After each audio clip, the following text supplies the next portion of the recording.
Good afternoon, my dear students. Welcome to computer online class. How are you doing? I hope everyone is doing good, right? Well, okay. In today's class, we're gonna continue chapter 2, that is Introduction to Access 2013. In the last class, do you remember what we have learned? Yes, we have seen about Access 2013 interface, right? So, elements of Access 2013 we have discussed, right? Okay. So in today's class, we'll see the database objects, how to name a field and how to set the data types we'll see in today's class. And we'll see about how to modify the table design also. So now let's see what are the database objects. Okay, there are different database objects. So first is a table. It stores the data in a database. See, in the last class we have seen few examples, right? So that is in the form of a table, right? Row and columns are there. So it helps to store the data in a database. So various other forms are also available. So like form. What is this form? See, have you seen forms while you are applying for an exam or a registration or something? You will get a form, right? So you need to enter the details. So the same way you will have form in a database. So it lets you enter and display data in a customized format. Okay. And query. It retrieves data from one or more tables based on a set of selection criteria. See, if you want to display only the data that you specify. See, for example, if you want the details of the persons whose age is greater than 18, you will enter the selection criteria. So only those data you will get retrieved. You can retrieve that data, okay, from one or more tables. That is query, okay. And report.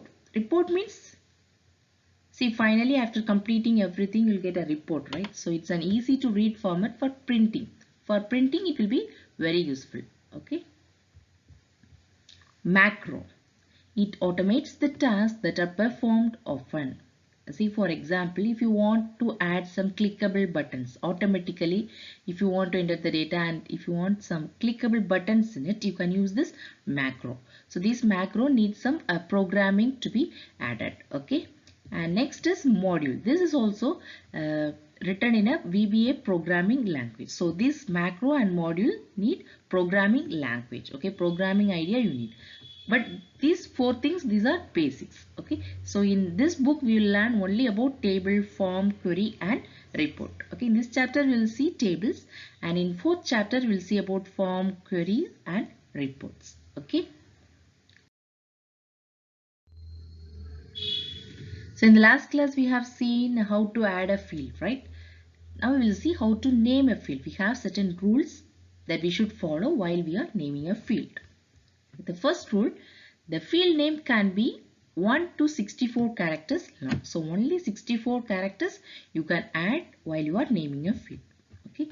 So it can be a letter, number or some special characters you can use for a field. Okay. So underscore sign is allowed. You can use underscore sign. But you cannot use a dot, exclamation mark, bracket and accent. So these four symbols you cannot use in a field name. Okay. A field name cannot start with a blank space. So first, while you are naming a field, you cannot use a blank space. This is very important. Okay. It can be upper, lower or mixed case. Upper case means capital letter. Okay. Small means that is lower case, smaller letters. Or mixed case, you can use both capital letter and small letter. Okay. So these are the real rules that you should follow while you are naming a field. Next is setting data types. Data types describes the nature of data, whether it can be a number or it can be an alphabet. Okay, so it helps to control what data you can enter in that field. See, if a field needs only number, you can select the number data field. Okay, so example, you see roll number, that will be a number, right? So you can set the data type as number. No need of text in that, right? So only you can set as number. So here we have different data types in Access. So let's see in detail. Short text. Okay, so you can use to store text or combination of text and numbers you can store, but the character should be maximum up to 25 to 255. Okay, only 255 characters you can store if you select this short text data type. Okay, it can be either text or it can be a number. Okay, and next is long text. See, if you want to give some detailed explanation or description like notes, then you can use this long text. Okay, it can be up to 65,535 characters. Okay, you can store up to 65,535 characters if you select the long text. Okay, number means only number you can use it for calculations. Okay, date and time, you know. Okay, and currency, various countries have different currencies, right? So these also you can choose. And auto number, it stores an integer that increments automatically. See, for first record, if you have entered 1, the next record automatically it will change to number 2, right? So it's getting incremented. So that is auto numbering. Okay, if you want to set the data type, you can use that. Then yes or no. So you have only two values, that is true or false, or you can change the format to yes or no. Both you can use. Okay, options yes or no or true or false. Then OLE object. Okay, so OLE full form is object linking and embedding. Okay, so in this you can use a object like Excel worksheet you can embed, or Word document. So like graphics, you can use it in this OLE object. Next, hyperlink. So this is a clickable path to a folder on your hard disk, a network location, or a website. So you can give the URL of a website or some folders link you can give. Okay, so this is hyperlink. When you click that, it will be directed to that particular page. Okay, next, attachment. Like you attach a mail, so you can attach some records in a database. Okay. So if you want to attach a file to a record, you can use this attachment. Okay, like attaching a record in a mail, you can use this. Okay. Calculator. So used to store the results of a calculation. So based on many fields in the same table, you can use this calculator data type to store the results. Okay.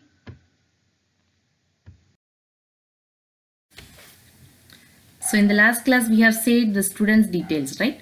So I have opened that now, and you see how to set the data type. Okay. See, in the formatting group, see under table tools, you can see fields and tables, right? So in that formatting group, you can see the data type, right? Yes. Okay. So first you have to select the field header. Suppose you want contact. So contact number will be only number, right? So number format. So you can choose here. See here. In the formatting group, you can see the data type. So click here. You can choose number. Okay, only it can be a number, 10-digit number, right? But student name, it can be a long text. Okay, okay. So it cannot be a number, right? Student's name. So you can set the data type like this.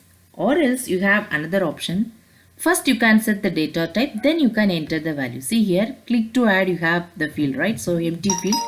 So click this drop down menu, you can see the options available, right? If you want to click yes or no, you can click like this. Okay, this way. Okay, now you understood? Okay, now opening an existing database. You can refer page number 24. Okay, how to open an already saved database. Okay, go to file tab. See, this is Access 19 version. Okay, but in your book it shows 2013 version, so little changes will be there. Okay, so in my laptop I am using Access 2019 version. Okay, so small changes will be there, you can see here. So click the file tab. Okay, then you can click open. This will be same in 2013 version also. Okay, click open. See, there are three panes, left pane, this is center pane, and the right pane. Okay, so in the center pane you can see three different options: recent, OneDrive, and this PC. Okay, so additionally you have the browse option ahead itself, but in 2013 version, so this browse option will be available at the right side. So now you can search where you have saved. See, this PC means you can select the folder where you have saved. Okay, So suppose in D drive or E drive, so wherever you have saved that, you can choose it. Okay, or else recent one. See, we have this recent details now, right? So this one you can choose. Okay, so this is how we should open the existing database. Okay.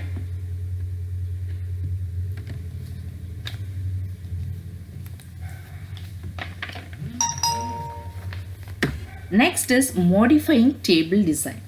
You can refer page number 26, how to modify the table design. See, you have inserted the table here. Top you can see the table tools, right? So fields and tables you can see, table tools. So first we'll see how to add or delete a field. Okay, so first you have to click the field header. So suppose I want to add another column to the right side of this contact. Okay, so what I can do? Okay, so click this contact, and then in the fields tab, see here add and delete group is available, right? So if you want to insert a field, you can click here. See, another field is getting inserted, right? Okay, but if you want to delete that field, so you can choose this two fields and click delete. See, it's asking, do you want to permanently delete it? Yes. Okay, see, it's deleted now. So you understood now? So this is how to add or delete. See, you can see the add or delete group here. If you want to add a field, click this. Okay. If you want to delete a field, you can click this delete option. Okay. Moving a field. See, first I want to move this contact field to the last. After this field 1, I want to move. So what I can do? Just click and drag. See, you can see a thick border there, right? Black thick border there. See, now it's moved. Just click, drag it and move it to the required position. Okay, so this is moving a field. Next is hiding and unhiding a field. See, if you want to hide this field 1, what you can do? Okay, see the steps. So click that field. Okay, click this field. Now I don't want this field to be displayed, so I want to hide this field. So what I can do? So click the home tab. So when you click the home tab, you can see the records group here, right? So see the records group, and you can click for more option. See, can you find the hide fields there? Okay, hide field. See, now you cannot see the field 1, that is yes or no type field 1. You cannot see, right? Again, you can click more. Unhide fields. So you want that field 1 to be displayed, right? Select it and click close. Now you can see the field 1. Yes, right? Okay, so this is how we can hide and unhide fields in Access. Okay. Next we'll see how to freeze or unfreeze a field. Okay, what is freezing? What is the use of this freezing? See, for example, if there are more number of fields, see here nearly 21 fields are there, right? So how you can view these fields? So using this scroll bar at the bottom, you can scroll it left or right to view the fields, right? But it's difficult for you to see the name. See, for example, for the first name, I want to enter the details. 21st field I want to enter. So that I have to click the bar here and I want to type the details, right? I'll get confused if there are more number of students, whether that student's details I am entering or the next student, it will get confused, right? So that you can freeze the particular field you want. See, what is freezing, you see? See, freezing means that particular field will appear even if you move to the right or left. Okay. See, I want to freeze this field, student's name. So it should appear wherever I move the scroll bar. Okay. So you can go to home tab. So in the records group, see here the records group, you can click the more option. You can click freeze fields. Okay. So now you see move the scroll bar. See, whenever I move, see the student's name, it's not disappeared, right? So it's moving along. Can you see? Can you observe the student's name? It's moving along, right? Okay. So that I don't want to get confused. See, in the 12th field, I want to enter the rank. So Nishant, that is the first rank, and Nitin, second rank. So I don't want to get confused. Okay. So the student's name, it's getting freezed. Okay. See the student's name, it's not stable, it's frozen now. Now if you want to unfreeze this field, select this and same the records group, click more and unfreeze all fields. Now see what happens. So it's not coming along, right? So it's disappeared. So this is freezing and unfreezing a field. Okay. Next is changing a field's format. See, for example, we see this date of birth.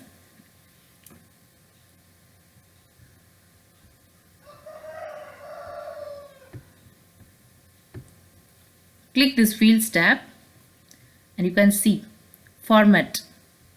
So general date means as usual it's coming, right? And long date 5th October 1990. Medium date is, can you see the difference? Short date. So time also you can set like this, okay? So here we are setting the date of birth, so you give medium date. Okay, in this way you can change the fields format as well.